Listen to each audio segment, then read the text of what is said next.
জান্নাতটা কার আর কোরআনটা কার? আল্লাহর কোরআন পড়বেন না, বুঝবেন না, আল্লাহর জান্নাতে যাবেন, এটা বড় কঠিন।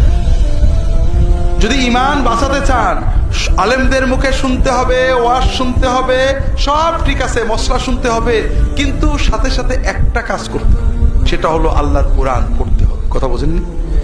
কোরআন না পড়ার কারণে হুজুরেরা আমাদের একবার এই কান ধরে টানে, আর একবার এই কান ধরে টানে, যে যা বলে আমরা দৌড়াই।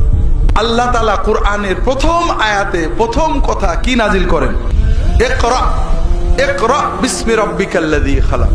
ইকরা মানে শোনো, ঠিক না? পড়ো। আমরা কি পড়ে মুসলমান না শুনে মুসলমান?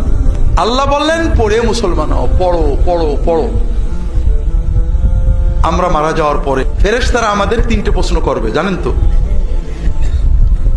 মার রব্বুকা ওমা দীনুকা ওমান নাবিয়ুক। তোমার রব কে, তোমার দিন কি, তোমার নবী কে? যে প্রশ্নের উত্তর দিতে পারবে না সে বলবে, হাই হাই, আমি তো জানি না, আমি মানুষদেরকে শুনতাম কি জন্য বলতো, আমিও শুনে শুনে বলতাম, কিন্তু এখন তো মনে পড়ছে। এই লোক শোনাউল্লাহ না পড়াউল্লাহ? শোনাউল্লাহ না পড়াউল্লাহ?